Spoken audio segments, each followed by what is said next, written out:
Donald Trump has been promising these pardons ever since he announced his candidacy from Waco, Texas. For those of you who don't know or remember, that was the scene of a violent confrontation between members of American extremist groups and law enforcement, in which law enforcement officers were killed.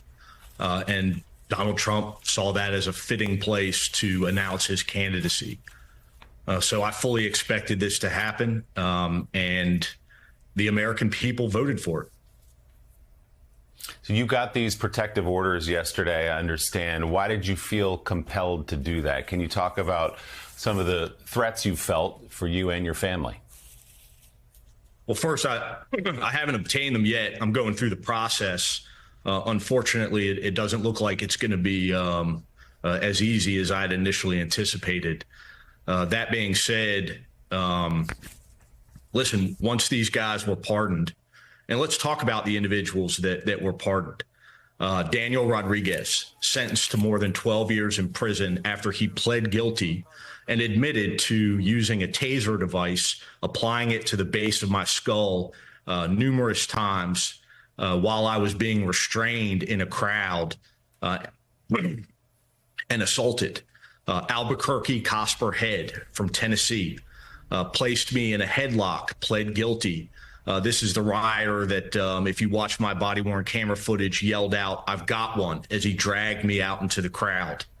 Thomas Sibick, who, while I was restrained and being assaulted, ripped my badge and my radio from my police vest. Kyle Young, who, again, while I was being restrained and assaulted, tried to remove my firearm from its holster as he violently assaulted me. These individuals pled guilty. They admitted that they assaulted a uniformed law enforcement officer who was simply doing his job. And Donald Trump chose to pardon these violent criminals. They are all out on the street today. Because of Donald Trump's actions, my family is less safe.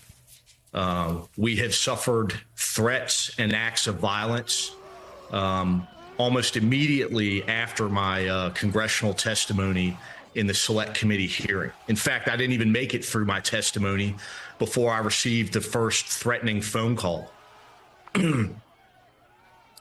My mother has been the victim of swatting incidents. She has had bricks thrown at her home in the middle of the night. And recently, while she was raking the leaves in her front yard, she had an individual